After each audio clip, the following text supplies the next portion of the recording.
Three of Matters of My Heart with Jay. Like, this is the pilot talk show. If you guys have been following me for the past 3 days, um, I have been coming on and just testing out something. Um, trying out this talk show just a pilot, for on this new platform, Be Live talk show platform. So I'm using their platform. We're trying it out. We're seeing how it goes. But at the same time, I'm bringing you lovely, amazing, phenomenal guests that I wanted to introduce you to. And so welcome back if you guys been joining me. Thank you for joining me.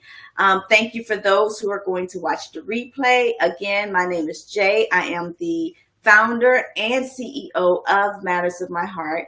And Matters of My Heart is an emotional support program for adult survivors of childhood sexual and domestic abuse. But the talk show, which is what I'm really excited about and why I really wanted to kind of test the waters to see how it goes, is to really provide a platform for those who want to share their story. Because I think everyone has a story. And the thing is that our voice is so important, and there's power in our voice. It impacts a lot of people that you may not even realize may be going through some of the same things that you're going through. And so Matters of My Heart with Jay is just that platform for you to be heard. Is that okay? I'm glad. So let's go over a few house rules before we get started. Now, everyone who knows and follows my lives, you already know the rules. Rule number one, you have to have your favorite beverage, whatever beverage that may be. And usually my lives are at 8:30 at night. So I'm drinking red wine. Red wine, according to Dr. Oz, is good for the heart. So I am like taking care of my heart tonight. I'm doing some self-care heart tonight. How about that? So rule number one, have your favorite beverage, whatever beverage that may be. We're here to have girl talk, guy talk, just talking in general, just to relax. We had a long day. You want to come home. You want to unwind. Let's have some really good conversation, girl talk around our favorite beverage. How about that? Rule number two, most importantly, share the broadcast. Share, share, share, share, share. So I'm going to take a moment and I'm going to do what I'm asking you to do. I'm going to share the broadcast. So take this moment right now, put that wine down, put it down, and share. Share, share, share. That's what I'm doing right now. I wish we could have like music in the background and Facebook wouldn't get so like, all uptight about it and stuff. There I am. I am live. So I'm sharing the broadcast.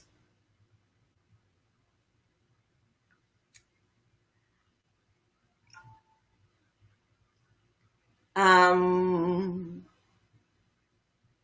you go.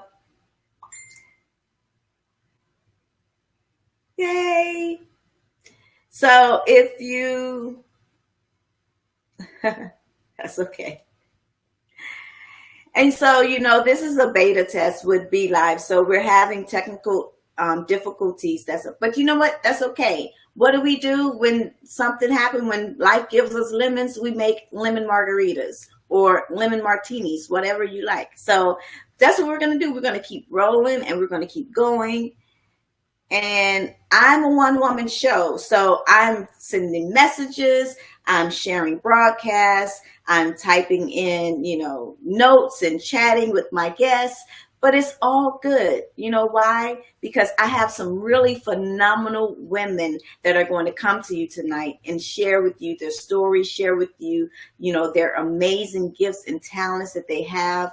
And I can't wait to just have a conversation. And guess what? Here's what I love about Facebook. Facebook is social, right? It's social media. I met these ladies like for the first time this week. I put out a casting call and they said, yes, I want to be a part of what you're doing. I want to share my story. And I'm so grateful for that. So thank you, ladies. Thank you so much for being a part of this journey with me.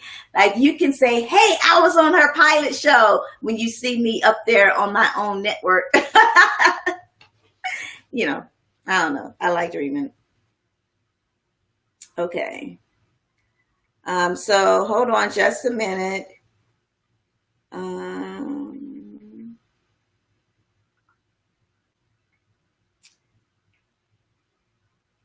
And we're back. Okay, so without further ado, I've already thanked everyone. Did everyone share the broadcast? If you haven't, what are you waiting on? Like, go ahead, do it now. And let's go ahead and get started. Hey, Adrian. Hey, Trina. Love it. Thank you for sharing the broadcast. I appreciate you for being here.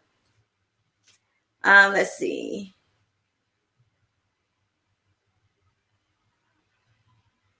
Look, I like BeLive. BeLive has these little nuances. Like, some things are so cool. Some of their functionality is so cool, and some just like really whack.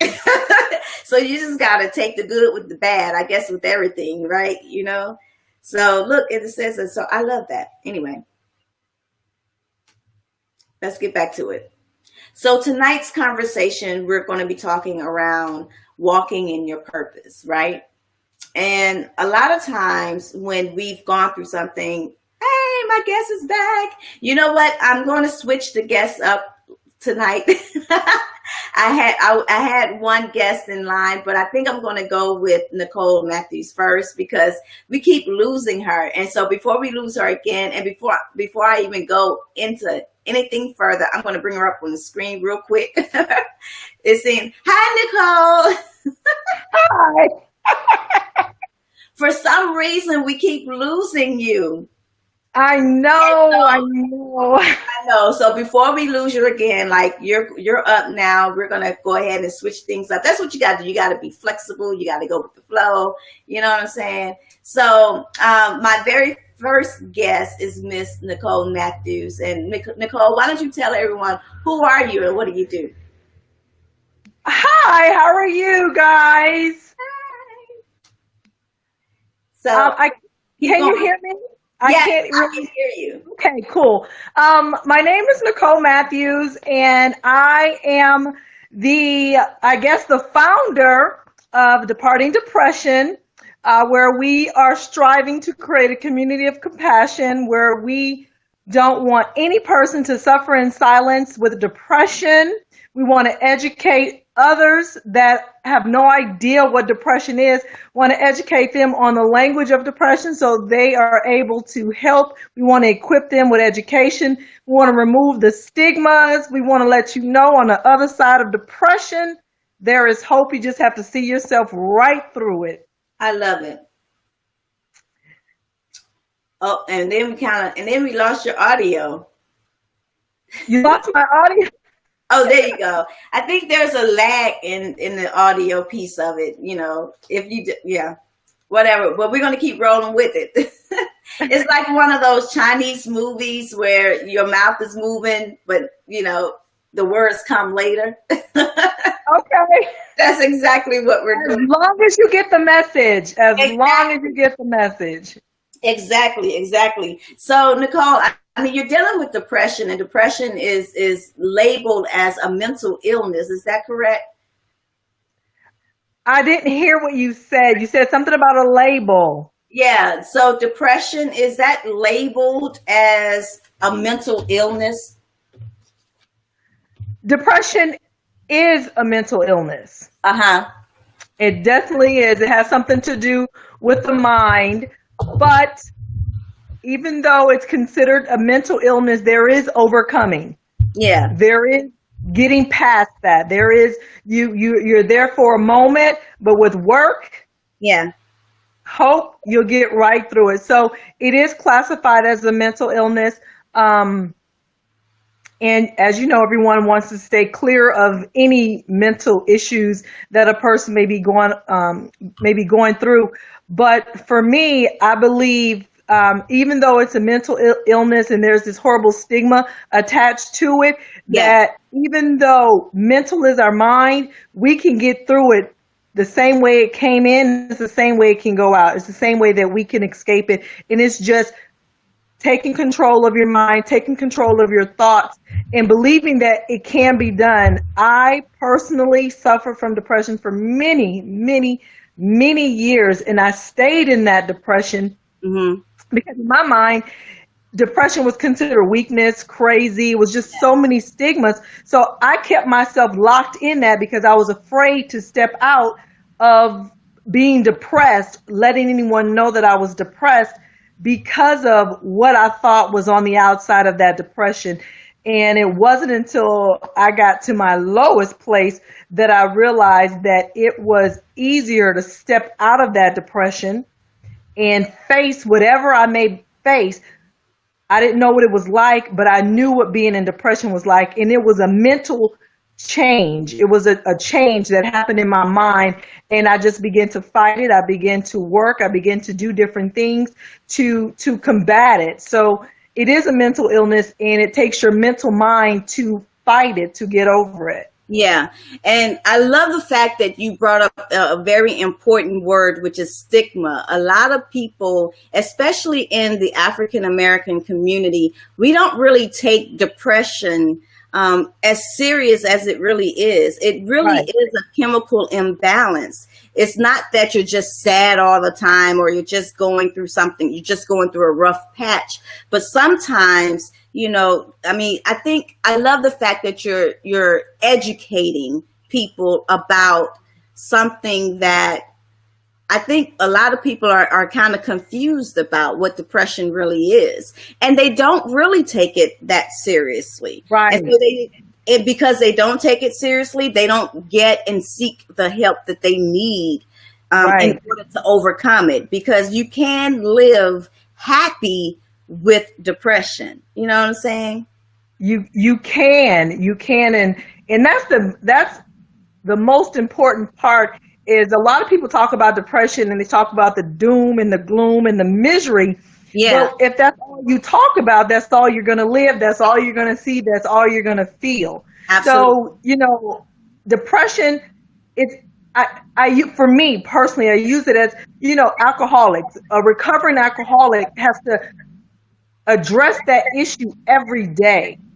Yes. When you suffer from depression, yes, you have to address that every day, and you have to make a conscious choice of what you're going to do. There are ways to, you know, overcome. There are things that you can do. Just waking up. I tell everyone, waking up, just being grateful. Yeah. Just, you know, the world is falling down around you. But be grateful that you woke up. Be grateful that you can see the world falling apart in front of you. Just find something to be grateful about. And this is something that I do every single morning because I know I'm susceptible to falling into that trap. And I heard a little bit about what you said in terms of African Americans and we don't take depression seriously, and we don't because we were taught not to. That's very important. But also, a lot of us don't know what depression is. Exactly. A lot of us don't know what it feels like. We don't know what it looks like. Yeah. You know, a lot of us are angry and upset, and we don't know why. But it's easier to say that I'm angry and I have no idea why. Wow. Instead of saying there's something else going on, I may be depressed. Yeah. You know, my body is hurting. I have these aches and pains that won't go away. It's easier and safer to say those things than to say what's really going on. And that is, I'm suffering from depression. And we need to get past that. Say what it is. Once you address what it is, you know what it is, then you know how to fight it. If you're saying you're angry all the time, and you're trying to combat the anger, trying to figure out why, let me stop being angry, you really haven't addressed the true issue. Right. So my sister here has made a statement. I'd like for you to kind of address it, Nicole. She says, some people think depression means you're crazy. Isn't that like the common thing that people say? What do you think? That's one of those stigmas that keep people bound in silence because they don't want people to think that they're crazy. Depression does not mean crazy. Depression simply means that you are sad. It's despondency. Yeah. You're just low spirit, and you can overcome that. It's not crazy, and people say crazy because they don't understand, and we want to educate you. Depression does not mean that you're crazy. It means that you have an extended sadness, and we need to address why you're sad for that extended period. There's a lot of things that may have happened that you need to address. Crazy? No, definitely not crazy. Depression is just something that some people go through. I was depressed, didn't know why I was depressed. My childhood, my upbringing, I was raised, it may sound weird, but I was raised in an environment that would have a person, suffer with depression. I was raised in that type of environment. So when I get of age and I'm wondering what's wrong with me and I'm having these thoughts of sadness, I started out being angry, and I didn't understand why. It wasn't because I'm crazy. It was because there were some issues that I needed to address, some things about myself that I needed to correct and then move forward. So no, depression does not mean that you're crazy. It doesn't mean that you're weak. It doesn't mean that you're lazy. It doesn't mean any of those things. It only means that you currently, not forever, but you are currently going through something that has you in a place of sadness, a place of despondency. And the best thing about that, this is the hope that people should find in depression, is that it's not permanent. Oh, I love it. I love it. It's not permanent. Oh my God. That was so profound. Even though it sounded simple for you to say that was really profound. People who are dealing with depression, oh Lord have mercy. I'm sorry. I got a comment. I'm like, that has nothing to do. Oh, hold on. My sister, we have a comment. We have another comment. Oh my God. So I guess depression is a really happening thing right now. So this is my oldest sister. She says,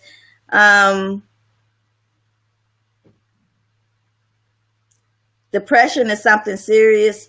Can people suffer with depression? Okay, so that's not my sister. Let me take that off the screen.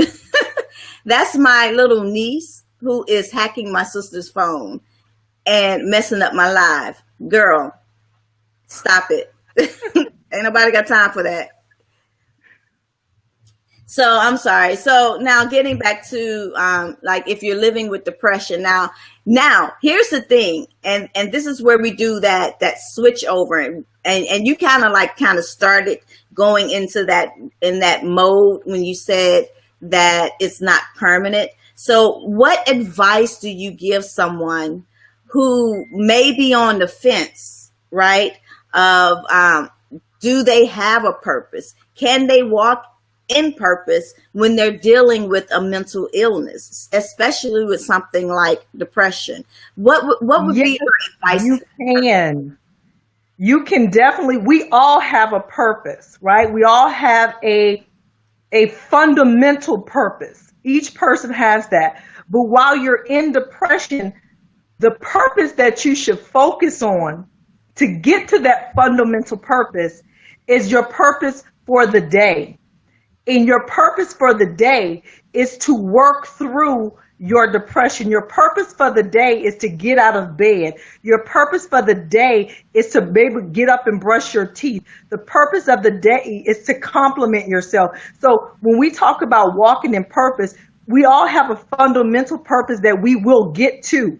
But in depression, I know that you won't be able to see that far ahead. So your purpose during depression is to experience joy. It's to celebrate yourself. Celebrate those small wins. Understand that the reason that you're going through what you're going through is to create an avenue for another person to be able to speak about what's going on with them. I know it's hard to hear, but things that we go through, are not necessarily for us, they're for someone else, and we are better equipped to deal with it. A lot of in it, and I say that because I suffered, and I know the reason I suffered was to help someone else. So when you're in depression, understand you have a purpose. Your purpose isn't going anywhere, but we find a purpose for that day, for that moment that will help you get out of depression. Always look for the good. Our purpose, again, we have a fundamental purpose, but then there are purpose for other things. Your purpose for that day may be to get up out of bed and to say good morning to someone who's feeling the same way that you feel, and your good morning made their day. That was your purpose. That's good right there. And I have to put that up on the screen. That's some good stuff right there, Nicole. I appreciate that. I appreciate you for being on the show. I appreciate you for coming and being transparent and sharing your expertise and your knowledge and everything that you do for here. And we have a comment here that says, awesome, because I feel the same way. I feel like this conversation was really, really great. So I thank you so much. You're welcome. And, I thank you so much that you came on the show and that you shared with us what you do. So before I let you go, how can people find you if they need help with depression? How can they find you? Facebook. I have a Facebook group called Walking Boldly in Hope.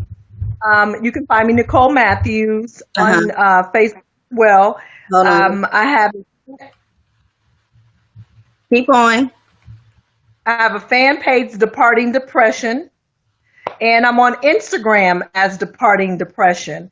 No websites yet. They are forthcoming, but I personally talk about the hope that's in depression, and I focus on the hope, and I focus on letting people know that they will experience the other side. Oh, that's awesome. Thank you so much. And I really, really appreciate you. Now, if you guys need to find Nicole Matthews, go on Facebook. You can look her up as Nicole Matthews, or you can look at and first of all, go to her personal page, Nicole Matthews, and that will lead you to all the other pages where she is on Facebook.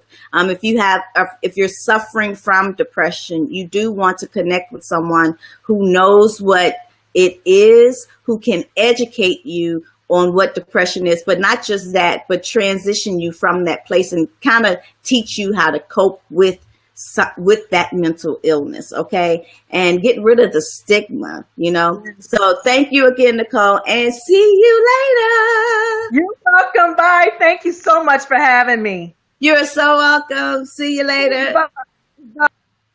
Now, everybody, I want to welcome you to my next guest. I'm not going to keep, prolong the show for, because I can talk on and on and on and on.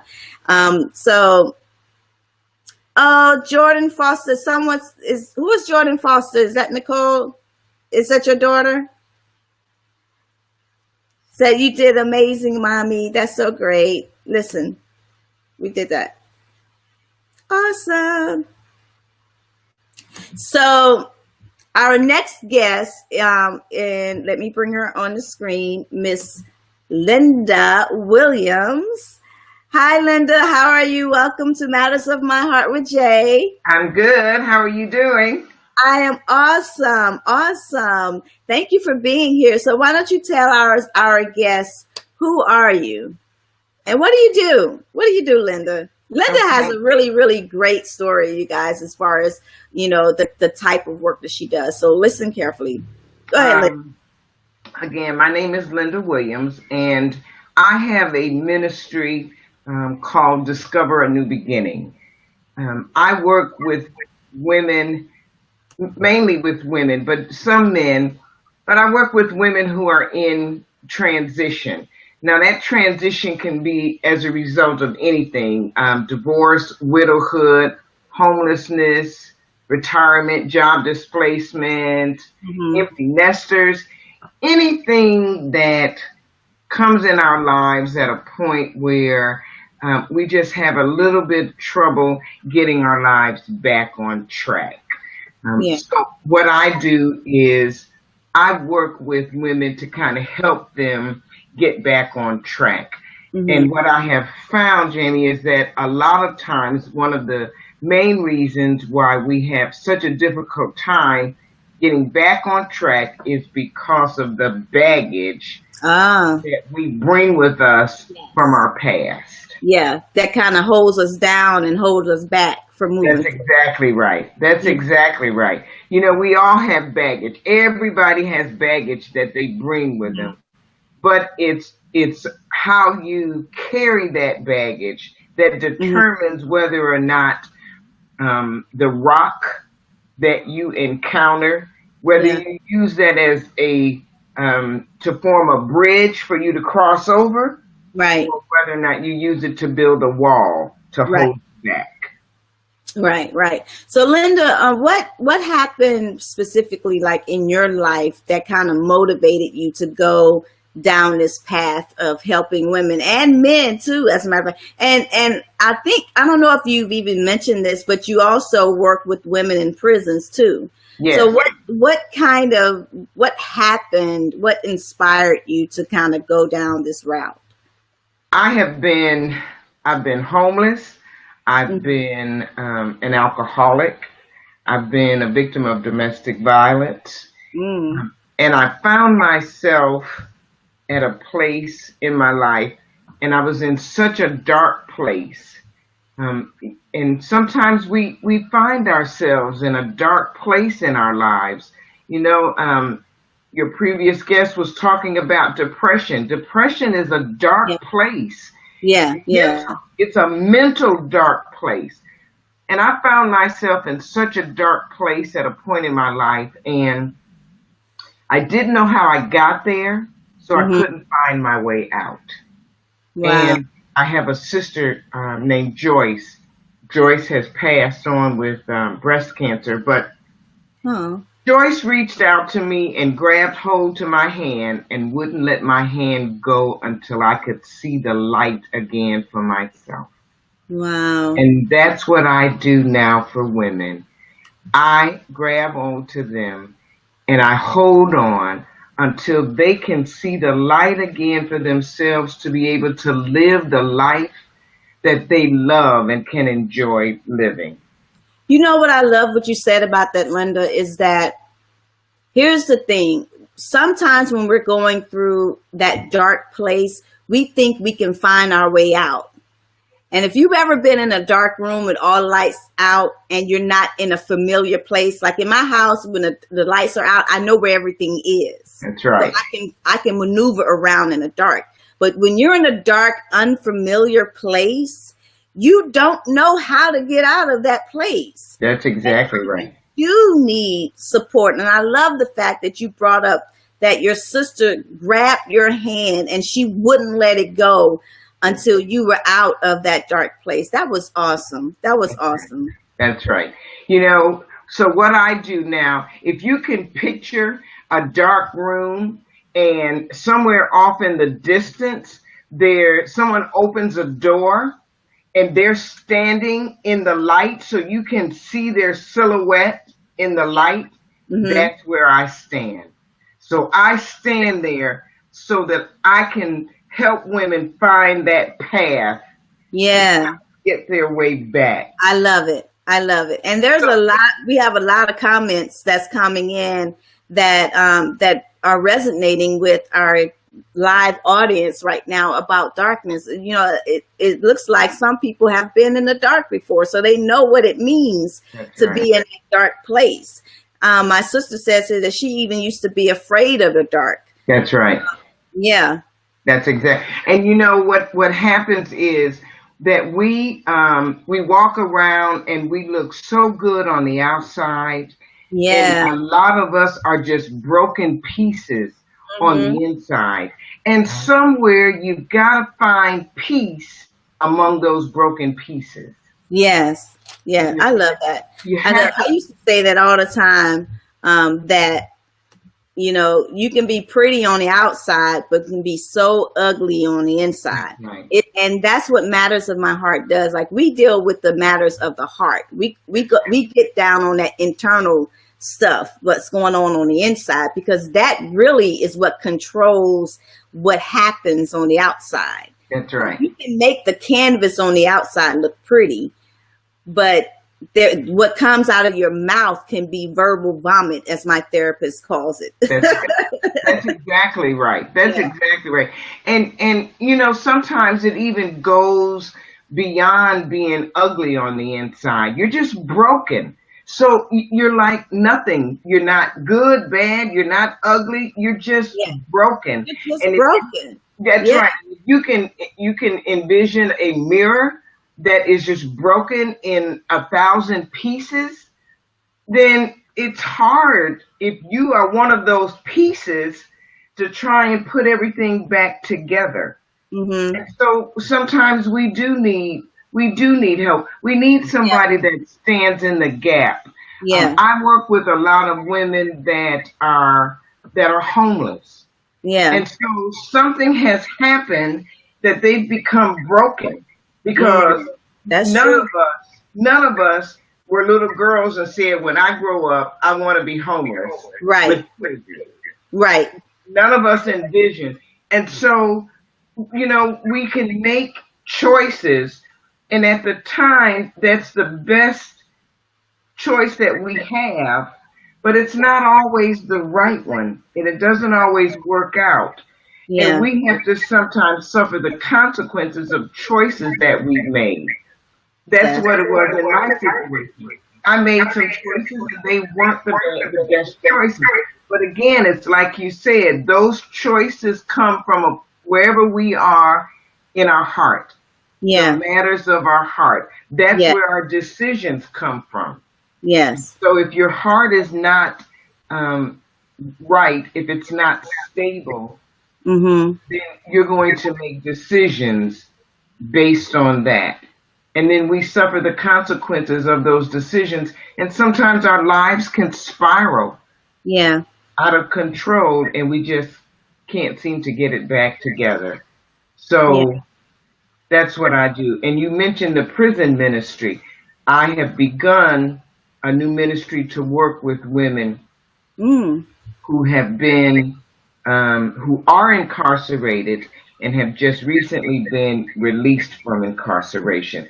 There are not very many programs out here to help women. There are a lot of programs for men, but that's because up until recently, women were not a very large percentage of the prison population. But that has grown exponentially over the course of time, and 9 times out of 10, we are in prison as a result of a decision we made as it relates to a man, whatever that may be. But it's due to a choice we made. It's not his fault. It's our fault. We made a decision, but it was based on a man, and we find ourselves in prison. And then once we come out, then we don't have the resources we need to get our lives back together. We've lost our children. You know, we've lost our home at that point. Right. And we don't have the resources to be able to pick our lives back up. And so what happens is we end up going back, because if I have been arrested for prostitution, and that's what I'm using to support myself and to feed my children, and then you release me and you don't give me any other resource, I'm going to go back to what I know. So what I do is I try to help women overcome the obstacles that they face so that they don't end up going back and making those same decisions that they made before. That's awesome. Thank you so much, Linda. I really love the work that you're doing, and I really appreciate, and I'm honored that I got to meet you, this week for the first time. Like, we had a conversation over the phone, and it's like, it was so funny just talking.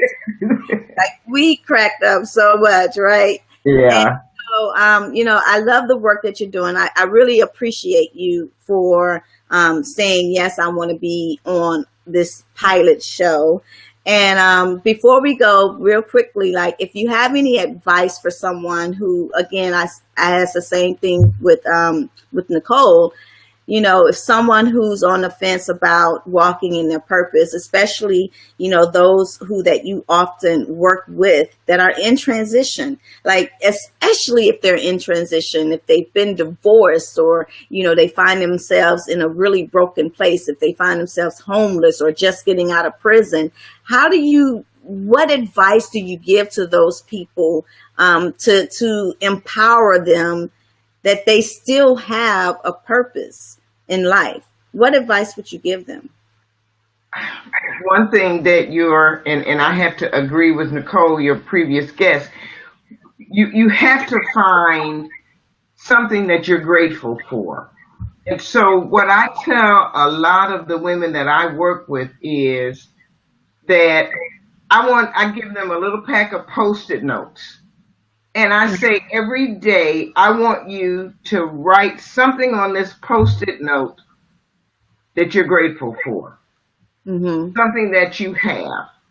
And then I want you to put it someplace where you can see it, on the mirror, on the refrigerator. And every day, I want you to put something. And so, and so everything that we're grateful for that we don't even consider. I am grateful for the next breath, because if you have ever been at a point where you cannot breathe, you know how important that breath is. Absolutely.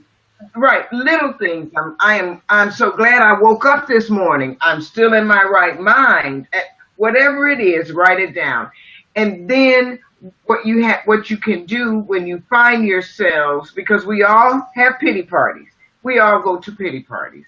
Yeah. But what you can do is you can look on that and see what you're grateful for. And then we have to also be mindful of the conversations that we have with ourselves. Mm-hmm. We beat ourselves up worse than anybody else could ever beat ourselves. We say things to ourselves that we would never allow anyone else. How many times have we said to ourselves, how could you have been so stupid? Oh, yeah. Said it a lot of times. We say that. We're calling ourselves stupid. But how many of us would allow someone else to call us stupid? Yeah. No, we wouldn't. That's right. So we've got to be mindful of the conversations that we have with ourselves, because we listen to what we're saying to ourselves. And so when we find ourselves having a negative thought, we need to flip it. Yeah. So we've got to be mindful. So I tell everyone, listen to the conversation you're having with yourself. I love it. I love it. Listen to the conversation you're having with yourself. And that is it. That's from Miss Linda Williams herself. Thank you so much. I'm so honored that you were on the show with me today. Thank you so much for your time and for sharing your story with us. I can't wait to, do more things with you guys. So I'm now going to say goodbye to everyone. Say goodbye to you, exactly. Not goodbye. Everyone. Don't everyone leave the thing. I'm just saying goodbye to Linda. And if people want to reach me, they can reach me. Thank you for reminding me. I'm like, I know I'm forgetting something. My website, very easy, is lindahwilliams.com. Okay, hold on. lindahwilliams.com. Did I get it right? Yes. Yes. For those of you who are going to watch the replay and those of you who are in the room now, write it down. lindahwilliams.com if you want to connect with Linda after the broadcast. Thank you so much for being with us. I appreciate you so much. All right. So, you guys, are you having a good time right now? Like, we had two phenomenal speakers that came on and shared some really, really, really great information with us, educated even me about depression and being in transition and, working with your mind, having conversations with yourself. Are you writing notes? I should have said that at the very first beginning. Grab your notebook. What I said was grab your favorite beverage. I'm going to add, grab a notebook and a pen and paper next time. So you're not just drinking, but you're taking notes too, because you're learning and you're soaking all this stuff in. This is some good stuff tonight, you guys. So without further ado, I'm going to introduce, but before I bring on my last guest, you know what? Actually, I'm going to hold the commercial to the end of the broadcast. How about that? I want to bring on to you our very next guest. Let's bring her up on the screen. And this is Dr. Nick. Hi, Dr. Nick. Hi. How are you? I am good. Can you hear me okay? I can hear you just fine. Thank you so much for being on the show. So I saved the good Dr. Nick for last because she is a clinical psychologist. Did I get that right? I said it right, right? Yes. You did. You got it right. So like, she's a real doctor, y'all. And, her practice is located here in the great Bowie, Maryland. And so what I wanted, what Dr. Nick does, and when we reached out to each other, I asked her, what did she do? And she gave me this long answer. And I swear to you, she was like literally reading out of my heart. She was reading out of my mind. It resonated in me. Like, we do the exact same thing, except she is a clinical psychologist. And so what I love the fact that she has such a great spirit. Let me just stop talking about Dr. Nick. Not to tell people, listen, I'm about to get real country. Who is you and what you do? So here's who we is. So first of all, thank you so much for having me. This is such a wonderful platform. You know that my heart is for women. I want to tell everyone who's watching either live or who will be looking at the replay, my heart is for women, and I really do believe in divine connections. And so I know that this was certainly that. This was absolutely a divine connection. So I am the good Dr. Nick. I am Dr. Nicole Alford. I am a clinical psychologist. I've been practicing clinical psychology for 20 years, but my career has really taken a lot of twists and turns, good ones, and I've been able to do a lot of phenomenal things. But right now, my heart and my ministry really is to focus on healing women, healing couples, healing relationships in our community, and really getting the word out that it is okay to say that you're not okay. It is okay to not be okay, and just to destigmatize people who seek help. So that really is my platform. That is really my project, and that is really what I'm all about. I love it. I love the fact, and we're talking a lot about stigma. There's a lot of stigma and misconceptions around mental illness. And if we can change how people think about mental illness, and it's okay to say that you're not okay. For years, I've been holding on to my own issues and my own problems, my own depression and anxiety, in denial, suicidal thoughts, you name it. I've had it, but I would not out loud. I wouldn't say it out loud because I didn't want people to think that I was crazy.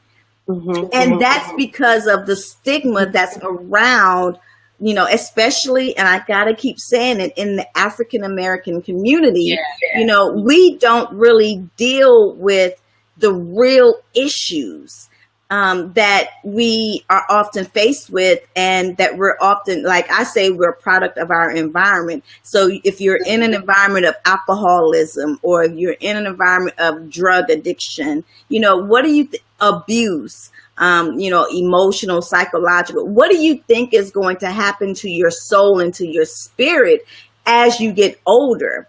Either you're going to, perform that same behavior. You're going to do that learned behavior or something. So I love the fact that there are people in your profession that deal with mental illness, but change the way people think about it. You know what I'm saying? I love that. So, really the thing of it is, so I guess I have a number of different thoughts about mental illness, but in particular, how it relates to the African American community. Yeah. I think I think to borrow from James Baldwin, I think to be African American in this society, in American society, to be Black in American society and to be relatively conscious is to be in a state of rage. It's to be in a perpetual state of rage. Yeah. And so I think that we have historical trauma that we are socialized with. We have historical antecedents of secrecy, right? We are socialized, particularly for African. I am African American. I know we have many, many other wonderful, cultures and nationalities that are Blacks living in America, but in the African American community proper, we are socialized to keep secrets. Yeah. What happens in your house stays in your house. You don't tell grandma who lives in another house. You don't tell your best friend who's your next door neighbor who might be spending the weekend over there. You don't tell anyone. And so this culture of secrecy breeds a culture of shame. It breeds a culture where you suffer in silence because that's how you've been raised. That's what you've been raised to do. And then juxtaposed on top of that, we as Black women, so we have sort of very proudly taken on the superwoman role. We wear the cape boldly and proudly. Well, you know what? And I talked to you a little bit yesterday about a project that I'm doing right now. So right now, the project that I'm doing, and I'm going to be on the air live tomorrow at noon. So those of you who want to watch that, you can certainly tune into my Facebook page or tune into the Stuff Show. I'm going to be on her show live tomorrow. We're going to be talking about taking off the mask. We're going to be talking about taking off the cape. We're going to be talking about how we are not invincible. And we know that that's sort of the title and the crown that society has given us. We are absolutely not invincible. And you know what? It's okay to not be. Do you know what I'm saying? It's okay to be a mere mortal. I'm fine with being a mortal. I can't do it all. Yes. Dr. Nick, I want to respond. Look, I'm getting background noise. But we're going to work through it. I want you to respond to, by the way, the comments, you guys are rocking with the comments. I'm absolutely loving them. I'm showing them as I see them. And then some of them, I want to kind of respond to. Dr. Nick, my sister says we learn to be actors. We were talking about in the African American home, we're taught to not go out and talk about our business. And her comment was, we learn to be actors. How do you speak to, that statement? What do you say to that? So what I say, an actor is taking on a role, right? And we know, so for example, the story that comes to my mind is, remember when the last Batman movie came out, right? And they were talking about Heath Ledger when he died accidentally. And I remember that they were saying that he got so deeply engrossed into that role that it was almost like, who are you? Are you Heath or are you the Joker? Are you the criminal? Who are you? And so I think when we learn to be actors, it is so inauthentic. It is so not us. It's almost like a multiple personality existence, which to be Black in America, you almost have to adopt anyway in order to succeed in certain sectors, right? So you have to, at some point, learn how to take off the mask. You have to, at some point, learn how to put down the script and be you and be your authentic self and be real. And so that's what I would say to that comment. Yeah, I love that. I love it. I love it. Now, you said tomorrow you're actually going to be talking more about taking off the mask. Now, where is that going to be? I want to put it up on the screen so that people, if they want to tune in, because I know I want to tune in. Live on a similar platform to this. It is going to be on the Stubbs Show, so STUBBS. So if you like the Stubbs Show, you will get a reminder when we go live. We're going to be live at 12 noon tomorrow. So you can come have lunch with us. And we're just going to be talking about taking off the mask. We're really going to be talking about how we as Black women can learn to take off the mask. We're going to be speaking about all of the behaviors, the addictions, the sex, the men, the drugs, the alcohol, the shopping. We're going to be talking about the makeup and how for some of us that is a physical cover that is really representative of really covering and really concealing how we feel about ourselves on the inside. And so it's going to be live on the Stubbs Show, Facebook Live at 12 noon tomorrow, 13th of April. And we'll be broadcasting live for about 30 to 40 minutes. And we're just going to be talking about that. Great. I just put that in the comments. So for everyone who goes back and watch the replay or whatever, you can look in the comments and find out where you can find the good Dr. Nick on tomorrow at noon. I think that's going to be a fantastic show. And so I can't wait. I'm definitely going to try to tune in. I have to work tomorrow on the sexual assault hotline. Oh, fabulous work though. I know, but if I can kind of put it in on my earplugs, whenever if I have a break or something, I'm going to really try to tune into that. And besides, it's going to be live, so I can always watch the replay. I hope they keep absolutely can. Yay! So now the questions I have for you are really different from the other questions. So the last question that I'll ask you, because you shared so many great things already with us. What is the one challenge that you have working with your clients? What is the biggest challenge you have? I think for me, I think with us, one of the biggest challenges is getting us in the door. I see that as a huge impediment to wellness in our community. And it's not just with mental health. I mean, I know we're speaking specifically about, but actually it's about health writ large. And so historically, when you know the history of medicine and health in the United States, historically, we understand where that distrust comes from. But I think that coupled with with the secrecy, just the uber secrecy, with the stigma in our community stigmatizes mental health in a way that is very different than how other communities stigmatize it. And so I think those would probably be the biggest challenges, getting us into the office. And then of course, financial challenges are huge for us. Of course, the Affordable Care Act has addressed many of those, but not all of them.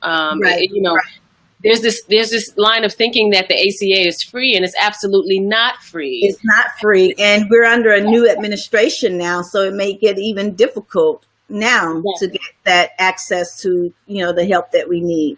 So I mean, it's really, really important that the work that we do become a way that is accessible to those who really, really need it, to the community who really, really need that support and those resources to help them through what they're going through.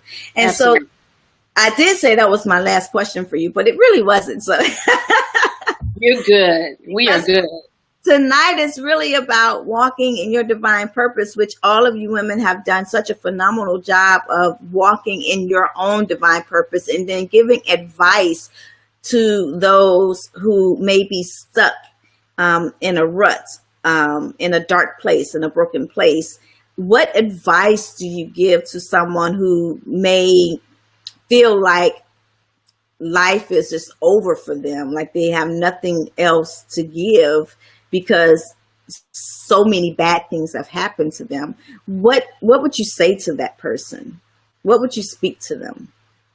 I guess to that person, I would say two things. You know, there are some. The first thing I would say is that there's always hope. You know, there is always hope. And so as a Christian, of course, I know that, and that's the hope that I carry with me every day. And that's the hope that I absolutely try to impart to every single patient, every single client, every single professional interaction that I have. So I think that's the first one, is just to try to instill hope in people who are otherwise hopeless. The second thing I would say is this. I think there is so many positives that comes from being African American, being Black in America, and having that ancestry and having those roots. Yeah. And again, not to tout or idealize sort of being a superwoman or sort of being a superhero, but we have a strength and we have a resilience that is absolutely undeniable. You can't deny that. Yeah. And so I think there are times when I channel that, when I use that to just remember who you are. Remember who you are. Remember the good stock that you come from. So I know it seems insurmountable. And I know it seems that there's no hope. And I know it seems like there will be no sun that will come out tomorrow. This is the darkest day ever. But just try to, if you can't trust yourself, try to trust me when I tell you the sun will come out tomorrow, and there will be a better day, and there will be something greater ahead. Absolutely, Katrina. Yes. So that's the hope that I try to instill in people. Awesome. Awesome. I absolutely love it. Thank you so much. I really do appreciate you. Thank you for being on the show. Thank you for saying yes. And thank you for all of the wonderful nuggets and wisdom that you dropped on us tonight. It has been an absolute pleasure having you on the show. Well, thank you. It's been a pleasure being here. And I just want to let people know, if they want to reach me, of course, my office is right here in Bowie, Maryland, in the great DMV. And I am at The Good Dr. Nick. That is N-I-K, no C. The Good Dr. Nick on Facebook, on Twitter, on Instagram. And then my website is www.thegooddrnick.com. Okay, so that's where they can find you on all social media. Absolutely.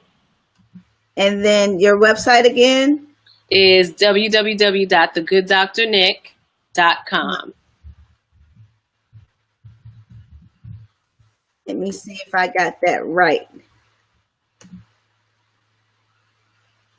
You're good. Yay! Woo! You're good. You're good. Great. So thank you so much. And you guys, if you want to reach her, you can find it and watch the replay or write it down. I'm telling you, take notes, because these are some good things. If you want to reach The Good Dr. Nick, it's just like that. You can just find her everywhere on The Good Dr. Nick. And that's an N-I-K, right? That's right. That's right. Jay, thank you so much for the wonderful work that you're doing. Thank you for being here. So I will see you later, and let's say goodbye to Dr. Nick. Bye. So you guys, I am like overwhelmed with the amount and the greatness that we've had on the show tonight.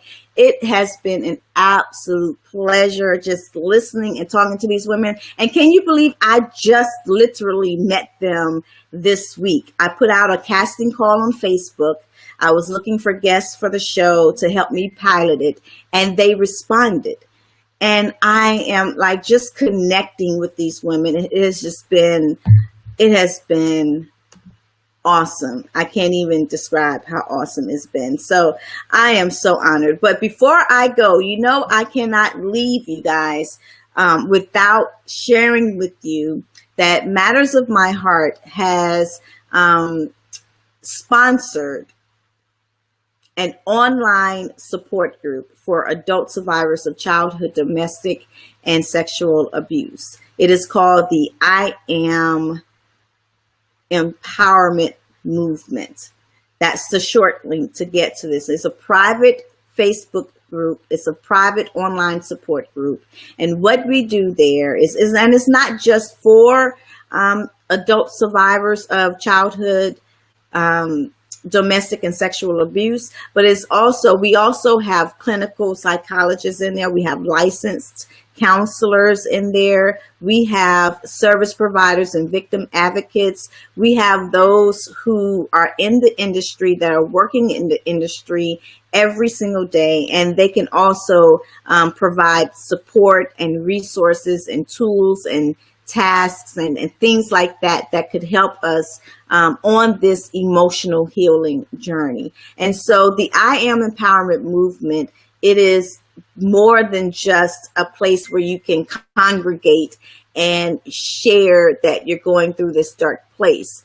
Here's the promise of this online support group. You will not leave the way that you came in. The support group is all about results. Support, solutions, results. We are a community. We are a family. We help one another. We empower one another, because that's what it is. And it's an empowerment group. It empowers you. It gives you the permission to be the great person that you are. But sometimes when you've gone through something, especially when you've gone through something so traumatic, you forget the greatness in you because it's clouded by all of that pain.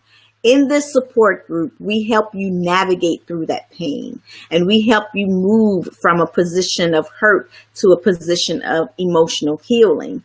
And hopefully when you're in that stronger place of emotional healing, you won't leave the group, but you'll do as Nicole said earlier, or as Linda said earlier, you'll reach back and you'll grab someone else and you'll help and pull them through.